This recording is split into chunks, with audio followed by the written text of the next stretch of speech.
Hello, everybody, and welcome back to another episode of From BA to Broadway. You know who it is. It's me. It's Mr. Brennan, Stefanik. Of course, your general programming reminders. Every Monday, we are here with the main episode. Every Wednesday, me and Danny are bringing you in the spotlight.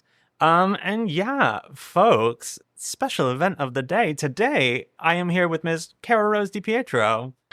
I didn't ask if that's how you pronounce your name. Yeah. Okay, you got it. Good. Cara, what's going on? Nothing much. It's 1,010 degrees outside in New York City today. And for what reason? For what reason? It broke a little bit, and now we're back, and it's just... And last week was so nice. Last week was really nice. Really nice. And they said, just kidding. No, we're gonna... Yeah, and the humidity is just bad. I know. So I work for Disney Theatricals, and I worked my first Aladdin shift yesterday in a long time, and it is so humid in there that there are literally mosquitoes in the building. No. Yeah. Mosquitoes in New York. They're getting bug bites. I don't think I've ever seen a mosquito in New York City ever. I don't think I have either. And all of a sudden it's a breeding ground, apparently. No, of course. Terrible. Anywho, we love it. Cara, who are you? What the heck do you do? Oh, gosh. So I'm 25. I'm originally from Boston, Massachusetts. And I'm an actor. Amazing. I moved here like 3 years ago, Nice. which is so crazy.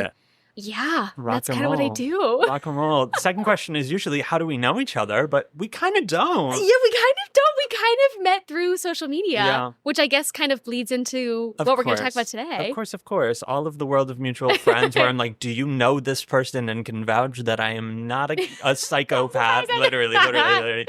Cara, did you go to school for theater? I did. I went to Elon University. I got my BFA in music theater. And I graduated in 2021. Amazing. And then you hopped on over here. I don't actually know where Elon is located. It's North Carolina. Oh, okay. Yeah, so it's in a tiny town called Elon. Oh, okay. It's like literally the middle of nowhere. But if you know where Greensboro is... Not at all. I know nothing about North Carolina. There's a couple airports. There's the Raleigh-Durham Airport and there's the Charlotte Airport. It's like 2 hours from Charlotte, 1 hour from RDU. Love. Yeah. Love that for you. Yeah. Well, congratulations. You're here. You're doing the thing. And today we're here to talk about the influencer actor being, relationship, coexistence, cohabitance. I know you from social media. Like, that is how I first discovered you. How did you get started in that? Or where did you find your kind of rise in general population and fan base? Yeah, it was kind of totally by accident, which I feel like it always is. Yeah. Like, I feel like very few people like seek it out. Heard. But truly, I've always made videos. Like, if you Google my name and you kind of do a deep dive, you'll see some like singing medley videos that I made when I was in high school. Okay. I'm a brunette. I've got pixie cut. Like, sometimes I'll get a comment on TikTok and they're like, oh my gosh, like you're that girl. Yeah. So I always loved making content. But when I got to school, it was that long form kind of content that required so much editing and time and effort. It just wasn't sustainable. Yeah. So I kind of fell off the grid. And then the pandemic happened and COVID happened and everyone downloaded TikTok. And I didn't really make content until I moved to New York. And I was a barista at the time. That was my survival job. I was working 40 hours a week and I was auditioning and I wasn't getting callbacks and I wasn't getting in the room. And I was just like feeling so burnt out because then I would go home at the end of the day after working my 8-hour shift. And I'd be so tired that I couldn't film that self-tape. I had no drive to go to that audition. And so I remember I was on my break at my job. I was in the break room and I posted a video saying like, I'm 20 years old in New York City. These should be the best years of my life. Yeah. And I don't know what changes today, but something changes. And I posted a video like saying that. And it got like 40,000 views, which is crazy. And I got home from work that day and I got my first job post-grad. Literally, I got the offer when I got home. Literally magical. Absolutely insane.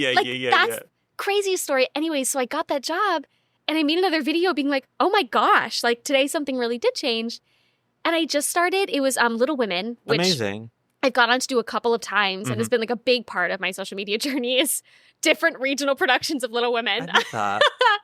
But I just started making videos, kind of documenting like the behind the scenes and making like very niche, funny humor about theater. Yeah. And I ended up booking another job during that time. So I just kind of kept going and I never stopped. That's amazing. That's really awesome, Wild. first of all. And it's like, I don't know. It's also weird because I feel like that's almost a niche market in the sense where we are so overexposed to the world of Broadway and behind Broadway and all of that. But like, obviously that is such a small percentile of professional actors that people don't really see what's going on behind the scenes with those doing regional gigs, or they don't even know what a regional theater is or whatnot. So that's really amazing that you get to be out there doing that and that you got a following because of that. Yeah, it's the biggest blessing. It's like truly it's crazy. Yeah.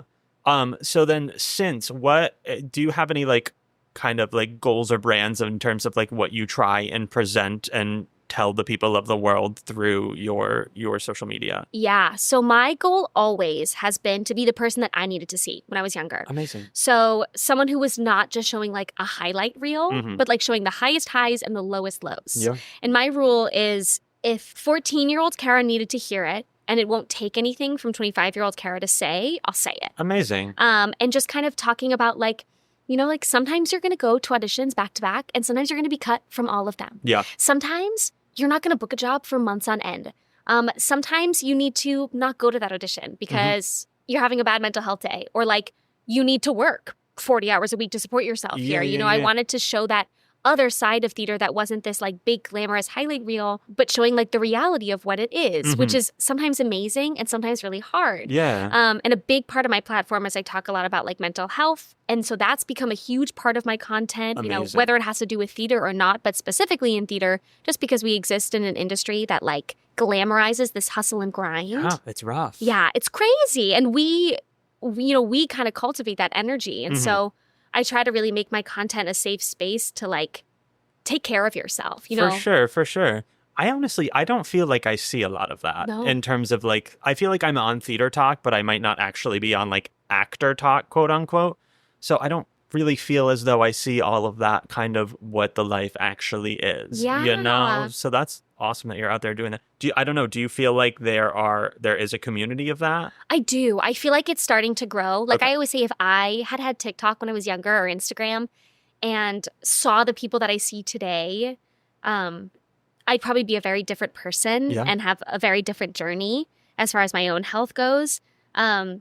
But I do because, and I think I see it in moments where, you know, if something is said that like might be problematic, or we're promoting a behavior that might be a little bit toxic, the troops rally. Oh yeah. And they kind of shut that behavior down, which is really affirming and heartwarming and encouraging. It's also so necessary in this industry, but also right now as like I don't know.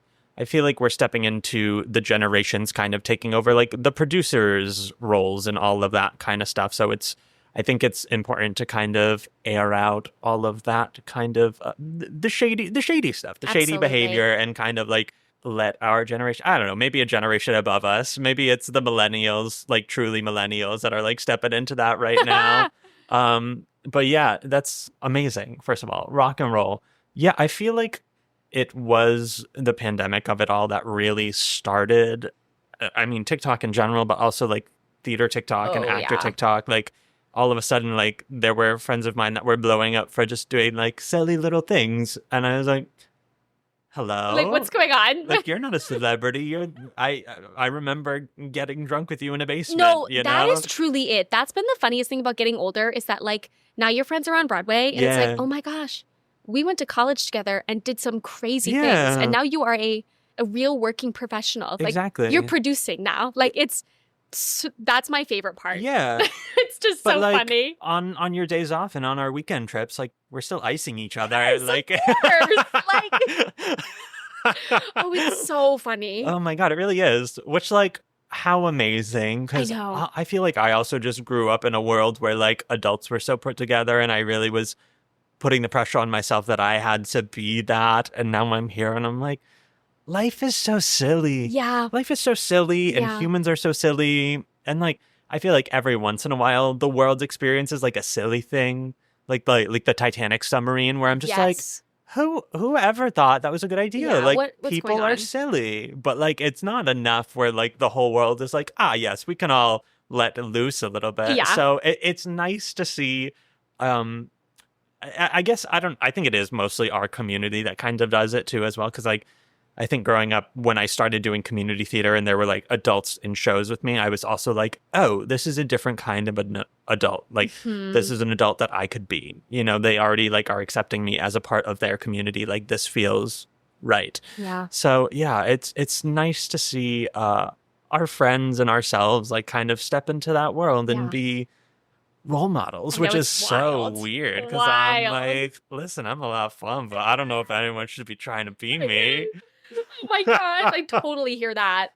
Yeah, it's a lot. It's a lot. But we're also like small town Massachusetts gals. Yeah, so. that we are. And that's a breed that I know. Like when someone's like, I'm from Massachusetts, I'm like, oh, okay, so I know you. Yeah. Like we have a mutual understanding. 100%. Yeah. Are there any New York isms that you're like, that's disgusting, you're completely wrong?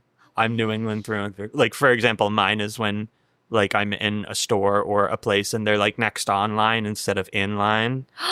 I never even thought about that. Hate. My favorite thing that I ask people is I go, like, if we're passing, like, what do you call something that when you go to, like, drink out of it at school or you would fill up your water bottle with? What do you call that?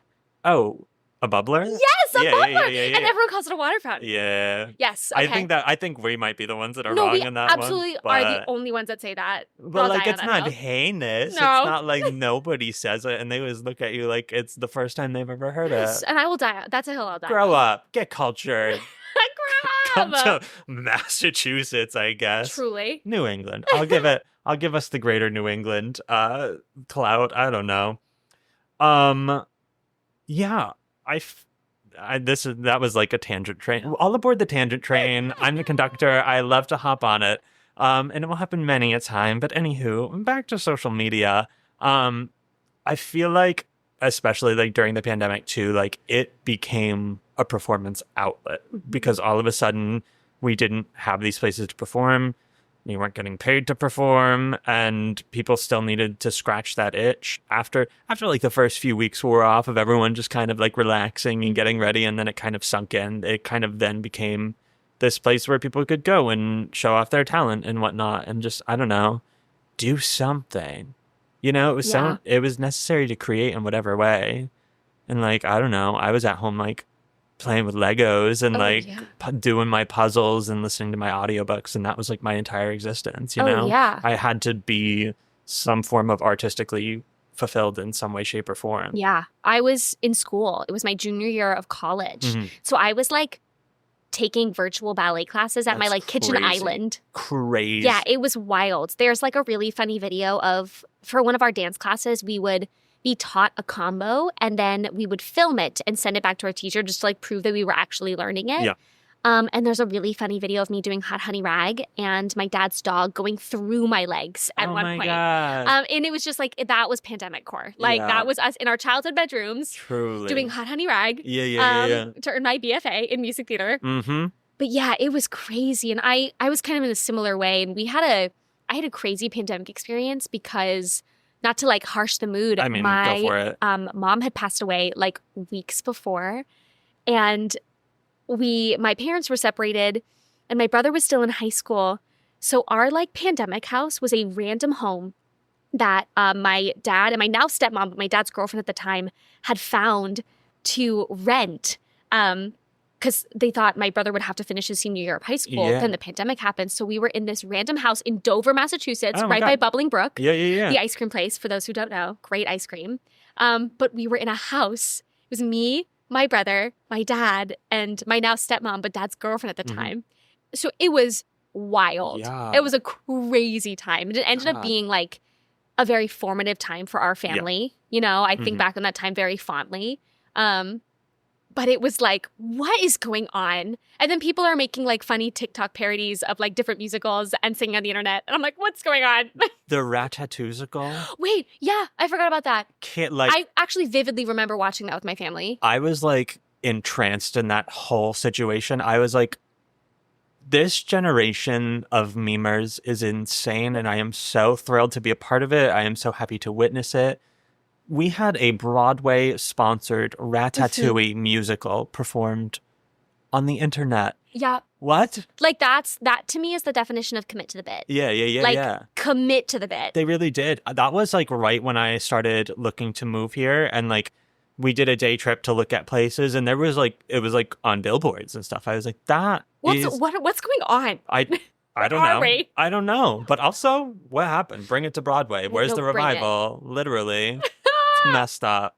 Yeah, I mean, the power of social media is crazy. It is. And the general reach of TikTok, insane. Yeah. Insane. I think it's one of the most powerful marketing tools that we have, and it's free. And that is exactly right. That is exactly right.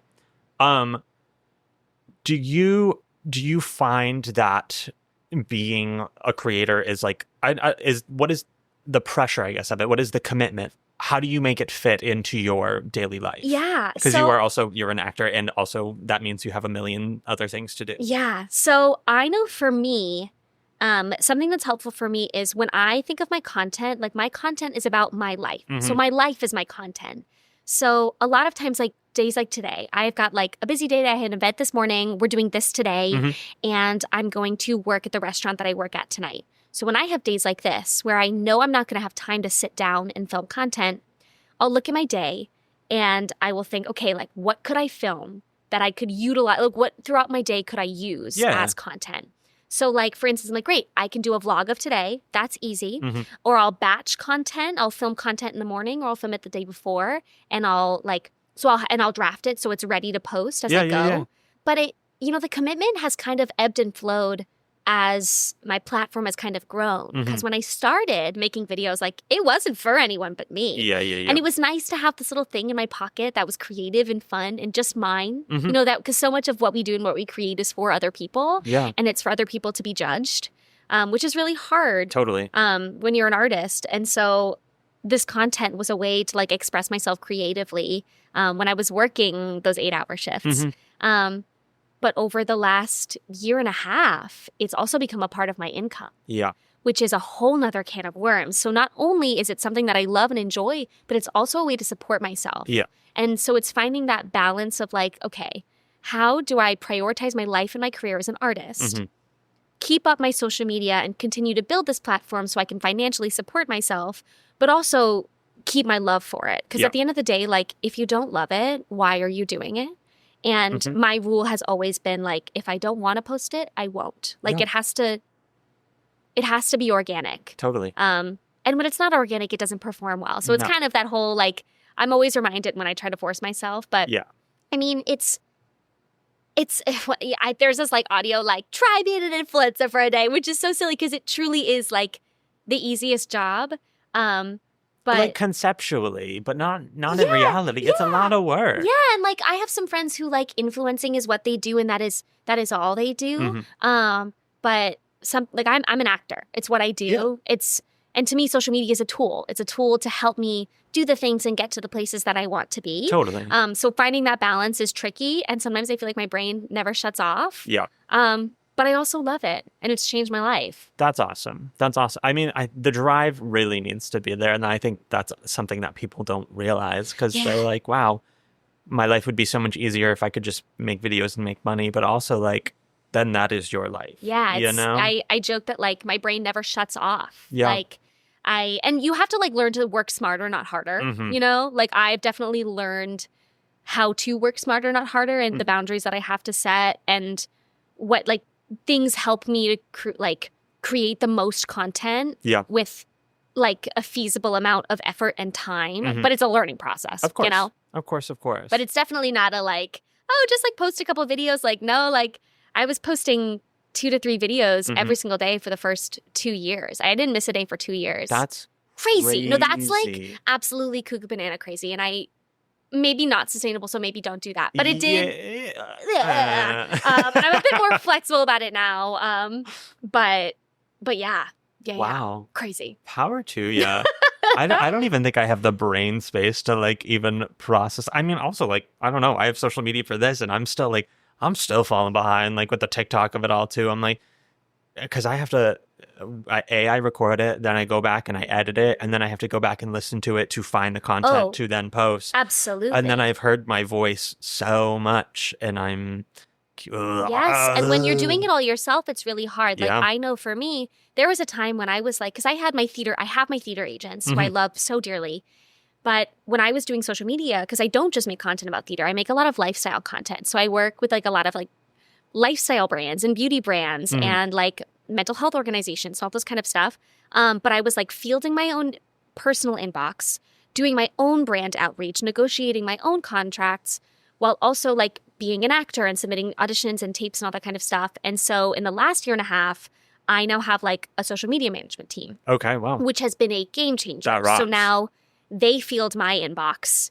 You know, they do the outreach and they negotiate contracts, which is the biggest gift in the world. Yeah. But like, I couldn't do it without that team behind me. You For know, if I was, oh my gosh, trying to do it by myself, I don't know what I would do. Yeah. I'd go crazy. I probably wouldn't be doing it. I mean, yeah. It'd be too much. But you were, though. That's how you got started. Crazy, yeah.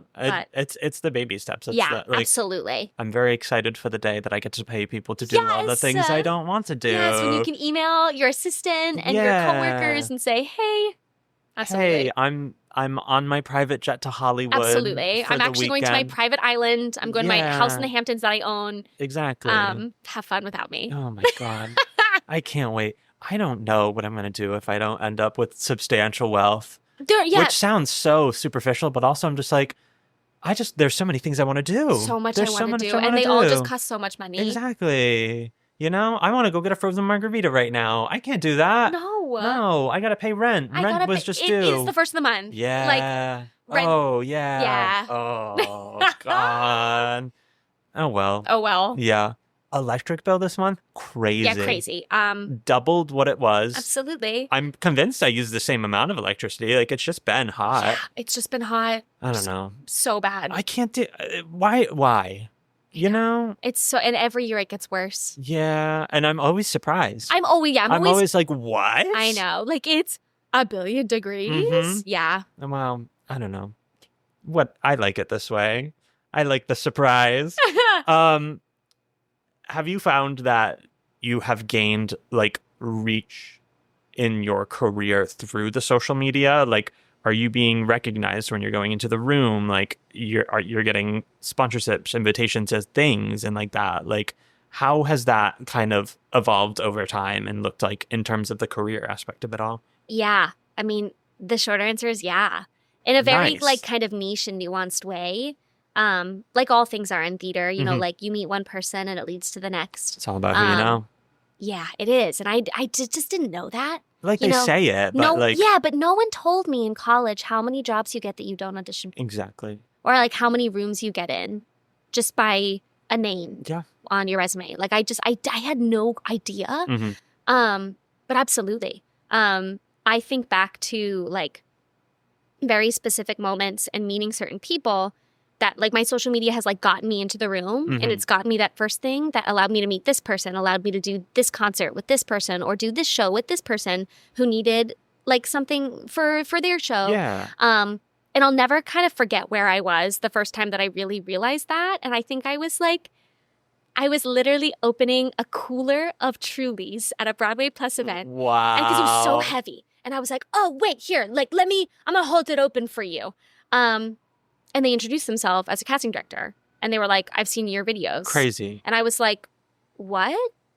And it was in that moment that I like actually realized the reach that my videos had, which is kind of a double-edged sword because you have to be aware of who is watching your videos on professional fronts, on personal fronts, in what you're saying. You know, like a lot of the people who watch my videos are very, very young. Yeah. And that's such a responsibility, knowing that like what you say has such an impact on this younger generation. Totally. But absolutely. I mean, it's gotten me into rooms. It's gotten me jobs. It has done so much for my life and my career in a way that I like can't even really put into words. Yeah. I feel like we were always taught, also, I don't know if this is the other kinds of careers and I don't know, adulthood mindsets of it, but like always taught to be so careful about what you put out there about yourself. But now that is like all we do is we are just putting ourselves out there. We are using all of these platforms just to share ourselves and our lives. And like as of late, I feel like there's just been a huge push for like the authenticity of it all. Absolutely. You know, oh my gosh. Even in the ways that people would have considered taboo and quote unprofessional. Because also, what is professionalism? Yeah, it's bogus. Absolutely. And I think it's I remember like kind of learning in college, like people want to work with people, Yeah. you know, and people can smell like unauthenticness. Of course. And I didn't really realize that like until I kind of experienced it myself. Mhm. Like, and people just love authenticity. People want to work with people Yeah. that they like, you know, that are kind, that are Mhm. fun. And also like I don't know about you, but when I moved to college post grad, I like had no friends. Very Not, few. you It know, was like a whole new realm and ball absolutely. game. And like through social media, I found like my people, Mhm. you know, people that I love, Yeah. people that will be in my wedding one day. Yeah, exactly. So like even like, you know, career aside, like being authentic on the internet leads you to people who might become like long-term friends. Yeah. And like now that I think about it too, like shows aside, yes, but even like all of the muggle jobs that I've had in life, the people that I enjoy working with aren't always the best employees. Like they're Oh. not always the best workers. No. No, it's the fun people, you know? Yeah. And like especially in this business too, like there are so many people who are just so talented and so miserable to be around, Yeah. you know, especially when you're doing these regional gigs and you're like sequestered and like these are all the people that you are working with and seeing and socializing with for so long. Like it's the people that want to have fun. It's the people who Absolutely. are pleasant to like be around, you know? It's the vibe check. Yes. And I say that all the time here is that like every audition room is a vibe check because Oh yeah. it's, yes, it's awesome when you're talented, but also, Everyone's talented. yeah. That's the thing I say. I'm like, everyone is good. Mhm. There gets to, I remember my parents were both performers. And I remember this very vividly. They kind of raised my brother and I to be like, I love it when people tell me that you're talented, when they say like, your daughter's very talented, your son is very Yeah. talented. But what matters more to me is when they say that your child is kind Mhm. and I like to work with them. Because at the end of the day, you get to a point like when you're in New York and you're auditioning, everyone is good. Yeah. Doesn't matter how good you are. Everyone is Truly. good. What matters is, are you kind? Mhm. Do people like working with you? And then it comes down to like, okay, are you 4'10", 4'11"? Are you, do you have brown eyes? Do you Yeah. have curly hair? Like, then it's totally out of your control, but it's so important. Yeah. So important. And like everyone's going to have a bad day. Everyone's going to cry. And they Yes. know that too. So they- as, yeah. Someone told me recently, they were like, who was it? But we were talking about having a bad audition. And it was like, if it makes you feel better, like I don't ever remember people's bad auditions. I only remember their good ones. Amazing. I said, well, thank goodness. Yeah. And Thank also, goodness. we have so many videos out there. We have our websites. Like all the materials are out there for them to look at. Should we pass the vibe check and then Right. not sing our best at 9 a.m? God forbid. Yeah, like I joke that I have never gone in for one very specific contemporary female music theater role that every regional theater is doing this summer, and it hasn't been before the hour of 11 a.m. Oh yeah. And I'm like, I can't believe I'm singing this song at 11 a.m. No, like we gotta knock it off. We gotta knock it off. With that. But at that point, I'm like, you know what? If I can do it now, I Yep. can do it anywhere. Yeah, you're right. You're right. Oh my God. Yeah, we're really out there at all the ungodly hours. Shout out to all the non-union folks Oh, out there, man. but also stop showing up so early. Also, Building open, that's it. Just do it. That's my stance. But yeah, shout out to everyone out here pounding the pavement, I doing the thing know. because it's exhausting. dude, it's exhausting. Also, since when was there an audition season in the summer? Do I don't live know. in? I think I'm just surprised every time. But yeah, shout out to everyone that is like Yeah. running. I'm seeing people run between Ripley Greer's and different pearls. I'm like, you better go. There is things happening. I will say it has felt quieter in terms of attendance. Oh yeah, Which has been nice and Yes. lovely. And like, I don't know, people are getting appointments when they walk in at 3 p.m, which is gorge. awesome. Love it. Great. But yeah, there's been a lot happening. It's been a lot of weird stuff. Yeah. I'm not gonna lie. It's been a lot of like very unknown, random, off-Broadway, like conceptual pieces, but like happy it's happening. Happy Yeah. there's work, you know? Yeah, A lot of specificity, but somebody's got to do it. somebody's So got to do it. absolutely, get out there. I like untraditional theater nowadays. You know, I like oh yeah. all of that stuff. Give me a original work. Give me Mhm. something weird. Give me Yeah. something funny. Like give me some of my like favorite people in the whole world. This is my favorite writers I've ever worked with. Mhm. Write some of the craziest, like funniest stuff that I've ever seen. Yeah. It's kind of I saw oh my gosh, I'm blanking on their name, wrote O'Mary. Oh, Cole. Yes. Yes, Cole. Shout out to you, Cole. I know when they gave their, I think it was their drama desk acceptance speech, they said something like support weird theater. Yes. And I Yes. couldn't agree more. Like, people just want to laugh. People just want to laugh. Yeah. You know? And they want to see something new and funny. Exactly. I'm sick of all the movie musicals. I know. And it's like, sometimes they're great. Yeah. But it's also like commercial theaters. 80% of what's out there. Absolutely. Yeah. And then it's hard because then you have an original show and you have an original score and then it immediately closes. And like Legally Blonde already happened. Like, we're not going to top it. Like, we don't need to keep trying. Yeah, we're done. We're good. I'm fine with that. Yeah, we're fine. Oh my God. This is a Legally Blonde stan podcast. Oh. Legally Blonde and absolutely. Shrek. Those are the foundations of this musical. Of this podcast. I always say if I could be in two ensembles for the rest of my life, it'd be Catch Me If You Can and Shrek. Amazing. I love Shrek. Amazing. Have you been in it? Yes. When I was very young. At the Stadium Theater in Woonsocket, Rhode Island. Oh my God. I literally next door. Yes, I was the Sugar Plum Fairy and I played Gingy. Crazy. And I was also like the butt of the dragon puppet because it took 4 of us to operate it. Of course. And like rat tap number. What year was this? Oh goodness. It was a long time ago? 2014. Okay. No, they did it again in maybe like 2018 or whatnot, and I built some costumes for them. Oh yeah, I was there for the OG. Wow. The OSC, Original Stadium Cast. You bet. My parents love the Stadium Theater. It's a gorgeous theater. They just, I don't know, that's like the cultural hub of that area, just because that Absolutely. is like, there's not a whole lot going on over there, but like my parents are at every Whitney Houston tribute concert. They just saw the Neil Diamond tribute concert, all of that. We partnered with, what was it? A cover band, our high school marching band. Oh, it was a Fleetwood Mac cover band.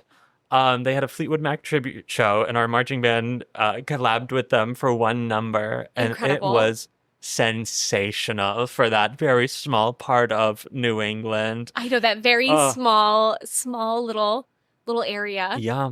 Oh, gotta love it. Happy that's there. Happy that there is something like that, because it is far and few in between over there. Yeah, you know, absolutely. I think, like, especially I wouldn't say I had a necessarily artistic upbringing. Like, I was involved in band when that became a thing, and like we were a very big band town because our sports were garbage. But like, theater wasn't huge. It wasn't huge. It wasn't around too much. The shows that I would see were mostly at the Stadium or at Trinity, or a show at PPAC every once in a blue moon, you know, all those kinds of things. So I am seeing like a lot more happening over there, especially like with film and TV. Like, there's a lot of stuff starting to film in Rhode Island and Mass, which is like nice. And I'm like, okay, this is cool that this is becoming more mainstream. Absolutely. Especially with like the Gilded Age and things like that. Like, that is coastal New England, you know?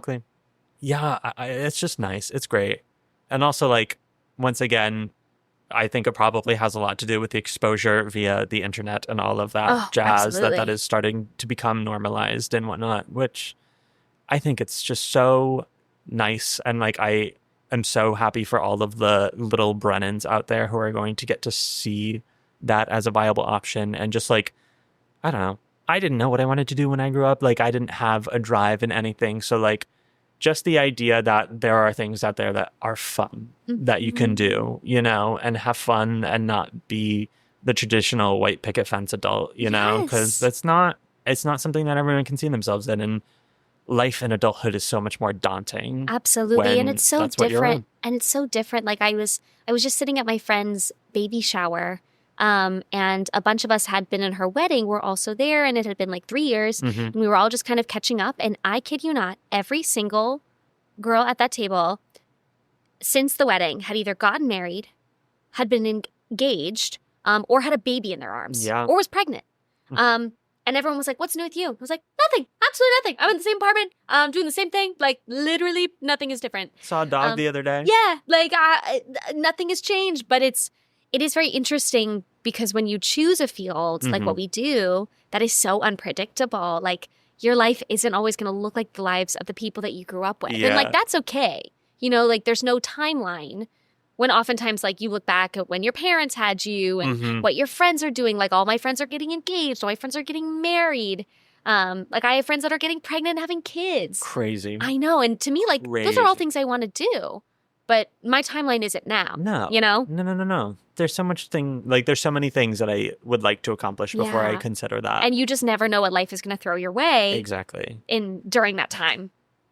Yeah, it's just it's so different. It's so different. And like every like gathering I go to back home or whatnot, like especially if it's like not immediate family, like people also like just don't know what to talk about with you. They're like, so theater, and you're like, yes, and then it eventually evolves and like you're talking about your life and they're like, what? Wow, that's so cool. And I'm like, okay. It's just $1 slice of pizza, but yeah. But yeah. I know it is sometimes cool. I have to, something I always say to myself is like when I'm stressing that I'm like, oh, I'm not doing enough. I'm not working hard enough. I'm like, my friends are doing this. My friends are doing that. Everyone is doing this and I'm not. I have to go back and be like, okay, well, if Cara 4 years ago saw what you were doing right now, what would she think? And the answer is always like, she would lose her mind. Yeah. And like those things are, have an apartment in New York. Exactly. Be taking the subway home at 11 p.m. after a long shift at the restaurant. Like she'd be freaking out if I went back in time and told her that is her life. Like being just like walking through Times Square on my way to work. Yes. Like unheard of, crazy. Like complaining about the heat that I'm walking through Manhattan. Yeah. Like those are things that it's never enough until I go back in time and ask what the younger version of myself would think of what I'm doing now. Exactly. And then it's more than enough. 100%. Like having friends on Broadway, like knowing. Being able to just like see a show. Yeah. At the drop of a hat. Also like being a part of the Broadway community. Yeah. Which is just still crazy to me. I'm still on the outskirts for sure, but I still feel like I'm in it in a way, which is absolutely crazy. And I think this is also a big part of it is this platform that I have given myself. Heck yeah. You know, which like first off, pop off. But yeah, it is weird.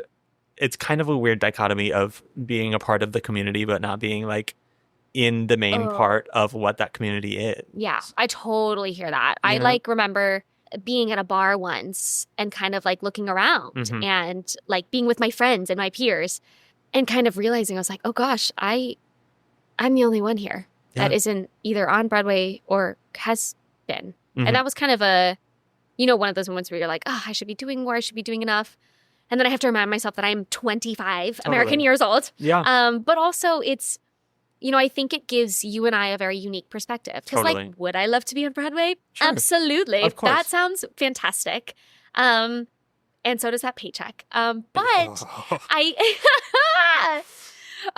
but something that I always have to, kind of remind myself and that I think is valuable about, being here, being in the city, being immersed in the community, but not necessarily like a part of a show is being able to show that other side of things. Of course. To show that other side of like what it is to be an actor. Because like I loved watching those Broadway.com vlogs growing up. Those things raised me. Yeah. But I also think that there's value and there's merit to watching the person who is fighting like hell to make that dream a reality. Yeah. And watching that journey and being along for the ride. And seeing not just the big successes and the big, like bright lights of the stage, but also like all that it takes to get there. And everything behind that. For sure, for sure. And so I think that like that in and of itself is so powerful and valuable, And necessary too. Oh, absolutely. Like, it's going to be hard going into it. Like, you're always told that, like, that is something that you are prepared for. But, like, in terms of how it is hard, it is just not something that you learn or see via word of mouth, Yeah, you have to, like, do it. Yeah, you have to, like, literally see other people going through the shit. Yeah. The shit of it all. And also, it helps you to feel a little less alone. Truly. Like... I remember very vividly, I was like vlogging one day and I got cut from a dance call. And I was like, okay, I'm going to stop vlogging. And I was like, no, because this happens. Yeah. And like, if I had seen someone be like, oh, well, I went to a session, but I got cut. So I went and I got a coffee and then I went home and I that I went to my job, I would have been like, oh, that made me feel a little better. I also got cut from something today. Truly. You know, like, that's normal. Yeah. That happens. Also, like, it's nice that, like, I think especially, like, for the high schoolers out there who are just, like, having fun in drama club, that, like, it takes so much effing work to get to this point and oh my gosh. do it. And, like, it's not for everyone. It's not. No. And, like, a lot of people don't know that just because, like, circumstantially, like, they don't have the resources to know what this is actually like. Like, Absolutely. they don't have people that are in the industry teaching them and this kinds of stuff. It is something that they say, oh, maybe I'll go to school for it. Maybe I'll look at, I don't know, a community college theater program and whatnot and do this.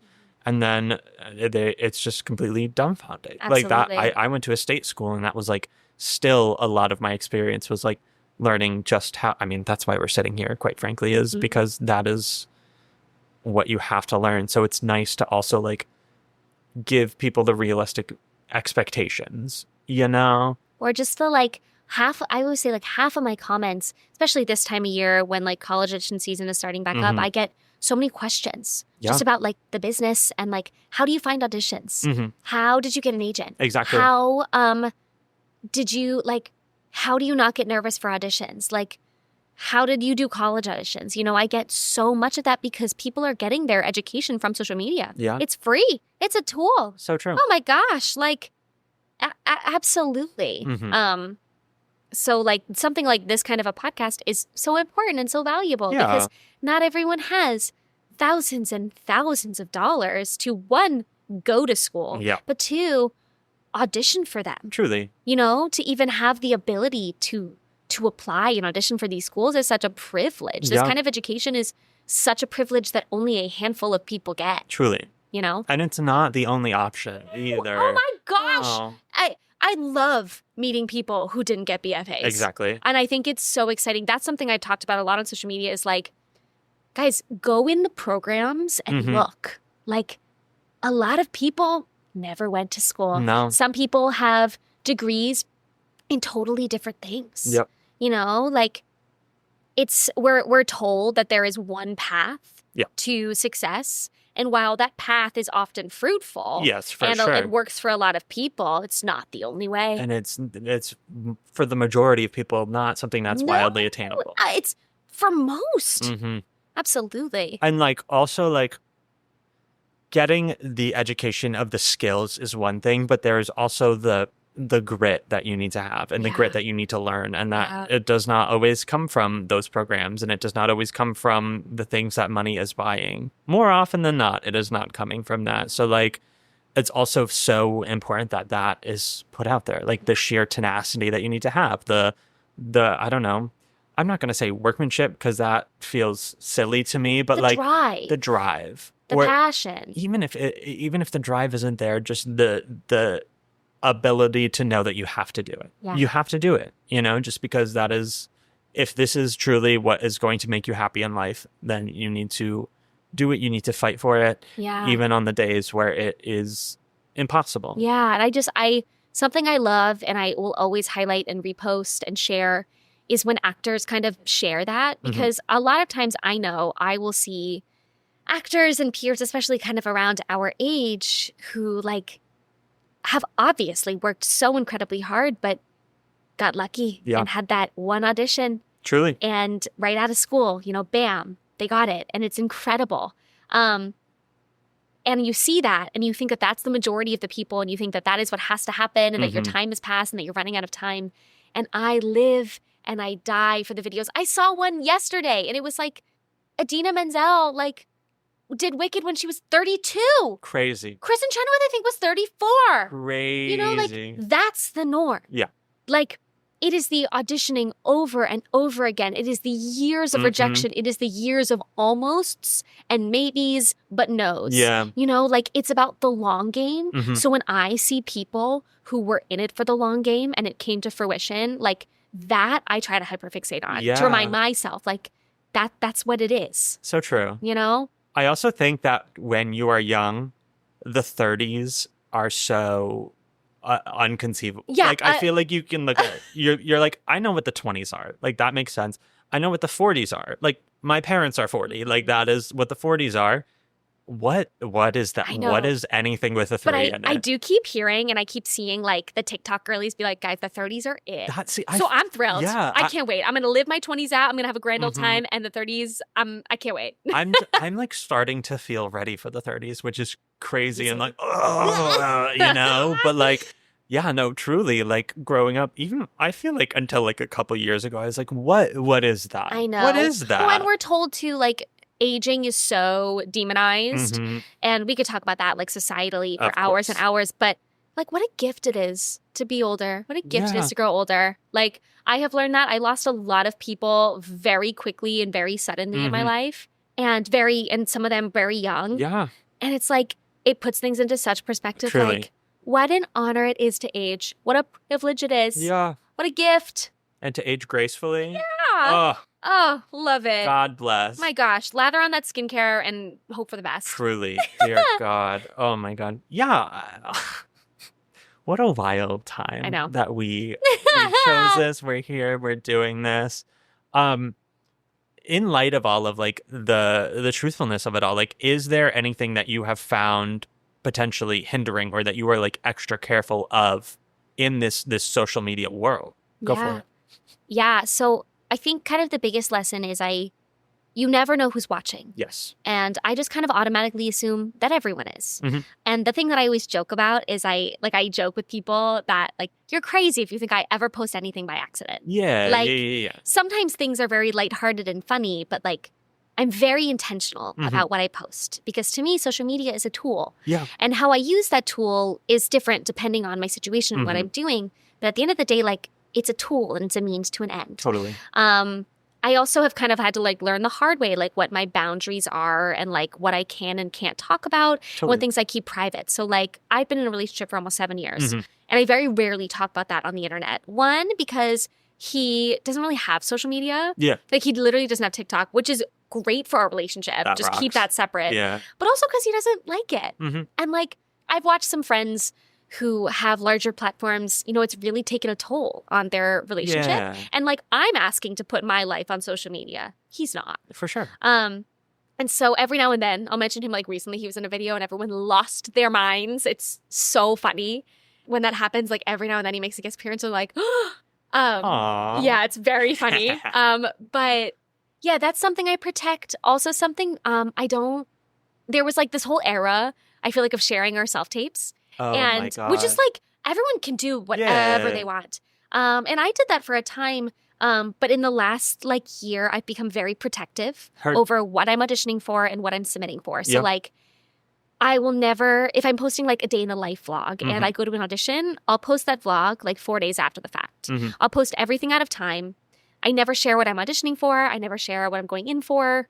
I'm very, very protective of that. One, Yeah. because like personally, Truly. it's rejection is hard enough on your own, but rejection when you're sharing it publicly is so much harder. Totally. And like I don't know what casting directors and people on the other side of the table necessarily think of social media Yeah. and their process. And is that something that they want to share and want Mhm. publicly? I automatically assume that they don't. And so I just kind of try and keep things to myself. Yeah. And then once that contract is signed, and only once that contract is signed, and I am allowed to say things, I will. There you go. But I try to kind of protect that personally and professionally. Yes. And yeah, I think social media is interesting because it is this tool, especially in theater, and it's a way that we are able to control exactly how we are perceived by those around us. Yeah. Which is scary, but also really cool. For sure. So For like sure.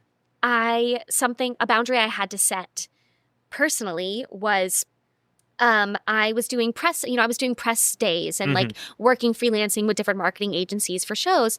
And I kind of came to this realization. I was like, oh gosh, I'm interviewing this director as like an influencer and like as a social media person, but I want to be an actor. I want to be in your show. I don't want to walk into your audition room and for you to remember me as the girl that interviewed you on press day. For sure. So I kind of had to set a boundary. And it was, if you want me to promote your show, put me in it. Heard. And that kind of became my rule. I've never really shared that publicly. I love that. I've shared it with some personal friends and like with Yeah. colleagues and stuff. But that's kind of my rule because I'm an actor. Mhm. That's what I do. And as much as I love social media, I don't want people to see me as like the girl that makes funny content. I want them to see me That's as exactly like right. the girl who's an actor who shares her life. Because quite frankly, there are a lot of people out there that you think of and you're like, oh yeah, it's that guy from TikTok. Yes. You're not like, and then it's that guy. And then you're like, oh, they're an actor as well. For sure. And like, I have plenty of friends that like are very successful and that is the life that they love. Amazing. Yeah. Power to you. Yeah, but like, that's not why Exactly. I do it.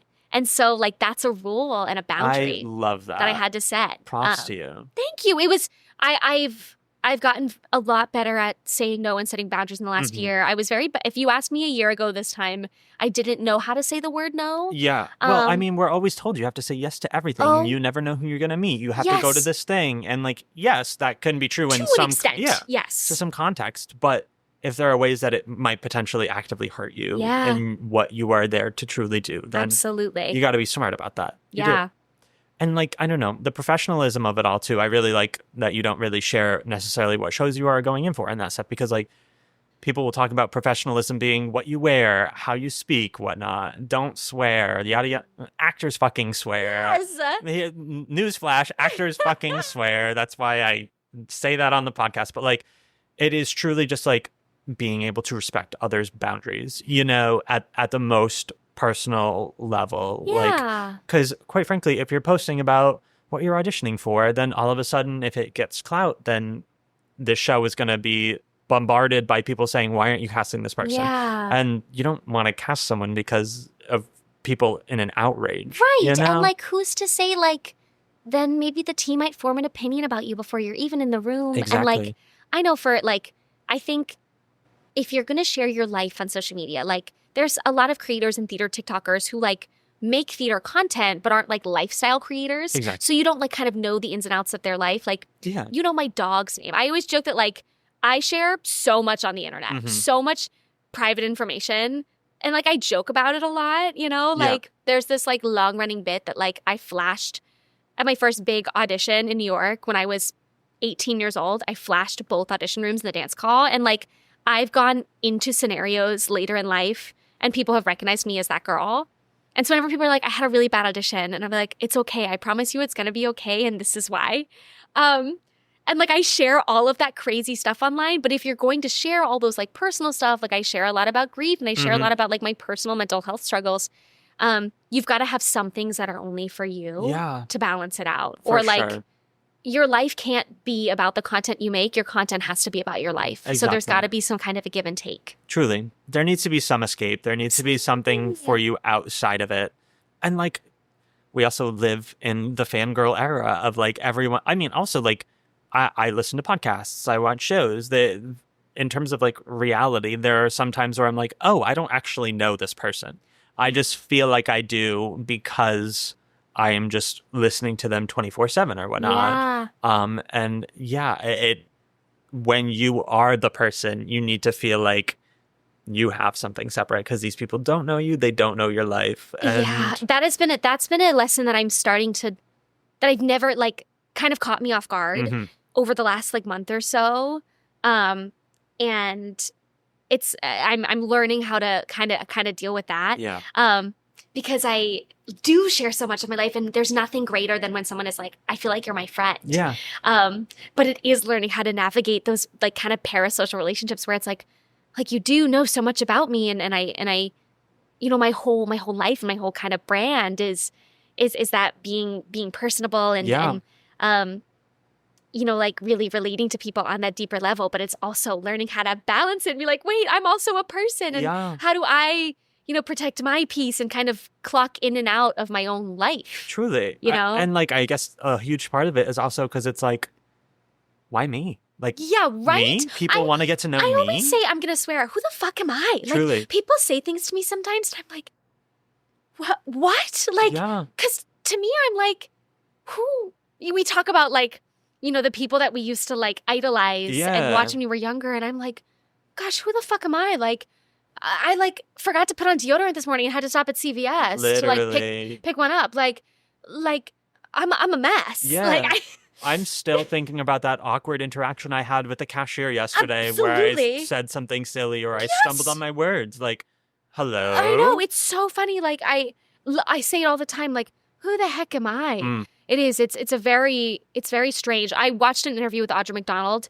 where she was like, yeah, I still get imposter syndrome. I don't know how I'm going to do this. That's and it was amazing. like, that's Audra McDonald. That's if mother. she's saying, literally, like, of all the people in our industry to say that, she is the last person 100%. that should be and needs to be thinking that. Mm-hmm. So I took a lot of peace when she said that. I was like, That's okay. Awesome. Like, that's a normal feeling. We're Yeah. always going to kind of feel like, who the heck am I? Truly. Truly. Oh. Which also, thank God. Oh, yeah. It's the most humanizing No one has thing. No one has it together. Ever. Why And should if they they? say they do, and if you think that they do, they're lying. Or they're really boring. Yes. And I stand by that. Yeah, I guess, like, in terms of the vein of all of that, like, is there anything or any advice that you have for people who are, like, considering content creation, or, like, who are, like, second guessing what they're putting on the internet, or, like, how they are expressing themselves and all of that, you know? Because, like, I maybe not everyone wants to be an influencer, but, like, maybe people are also just like, I don't know if this is something that I should share with the world because Yeah. of repercussions that it could have on me, you know? Yeah. I totally understand that fear. And it's Mhm. something that I think about and overanalyze every single day. Yeah. Specifically when you're sharing like a song or like Yeah. your talent online. You know, you think, is this good enough? Who's going to see it? Mm-hmm. Like, does it sound okay? Do I sound bad? Should I not post it? Should I only post a part of it? But at the end of the day, something that Dylan Mulvaney said, and I will never forget it, literally changed Love my life. Dylan. Yeah, she was like, it was like in a random video too. And I was like, that's it. Yeah. She said, who the hell is going to help you make your dreams come true if you don't tell them what they are? Yeah. And so I kind of have taken that phrase and I have ran with it. And it's kind of become like the impetus of everything that I post. And sometimes I get worried about what people are going to think of me, especially with Reels. TikTok is no man's land. I will post anything on TikTok, say crazy, embarrassing things, overshare to a point that may be a little For embarrassing. sure. Instagram feels a bit more daunting, feels a bit Yeah. more professional. It is a huge professional tool nowadays. Yeah, like, I joke. My Instagram comes up before my website. yeah, okay, yeah. You know, like I know that, and so at the end of the day, like your social media is a tool, but it's also this free thing where you're able to share the realest, most genuine version of yourself that you want others to see Yeah. on the internet. And like if your goal is to grow your platform and you know have this be a career, have it become a part of your income, and you know like I guess become like a quote unquote like theater influencer, which sounds Yeah. I mean, that's yeah. such a weird thing to say.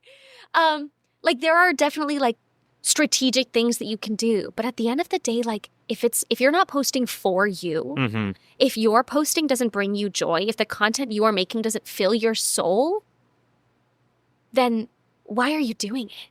And also, it won't work. No. It has to be for you. It has to come from you. Mhm. And if that means posting about all theater, cool. If that means posting about theater and also your passion for, gosh, I don't know, your passion for like crocheting, Yeah. cool. Amazing.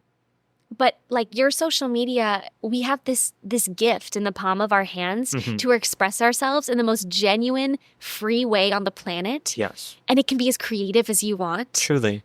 And so, you know, if it's not for you and if it's not coming from you and you're only doing it for other people, Mhm. you're missing the point. Exactly. And you're missing out on all of the joy that social media can bring, Exactly. you know? People are going to expect what they see Absolutely. in the content, And so if- you have to give them you. Right. And if something that I'm really working on is that if people decide that they want to judge you Mhm. before ever having met you based on the content that you post, and they want to say something negative about you, one, it has nothing to do with you, No. and it's coming from a place of insecurity. Two, how embarrassing for them. Also, yeah. And also, who the fuck cares? Who the Because fuck the people that cares? you want in your life will see that and will see you and want to be a part of it. Exactly. I love that. I feel like we I'll get off nailed my this. soapbox. This was absolutely delightful. Any other words, any other things that you think need to be spoken about? Oh gosh, no. That was awesome. Thank you. Rock and roll. Thank you so much for being here. Oh my gosh, thank you for having I'm me. so happy that the people get to hear all of this. Listen, folks, we're your biggest supporters. We're rooting for you. And you can be our biggest supporters by finding us on Patreon. Yes, folks, that is patreon.com/BA to Broadway. Always the general reminder, we are not gatekeeping any vital information on there. That is for silly, fun bonus content, silly theater stories, audition horror stories, all that jazz. So come check us out on there. As always, you can find us on social media at BA to Broadway. Cara, where can folks find you if you would like to be found? Oh, gosh. So literally. If you would like to be found. Yes, if I would. You're like, actually, I don't. Actually, yeah. I'm thinking about maybe giving a call it quits. No, so I am everywhere on the internet. You can find me, Cara Rose DiPietro, Cara with a C. You can find me on Instagram, TikTok. Those are kind of the two platforms I'm on. Amazing. Yeah. There we go. And you have a website. I do, which is carosdepietro.com. Yes. Okay. I'm very easy to find. Yeah, go check her out. Cara, thank you so much for being here. This Thank you for having me. Absolute pleasure. And folks, until next week, bye. Bye. From BA to Broadway is created, produced, and edited by Brennan Stefanik, music by Dylan Kaufman, and cover art by Jordan Vongsithi.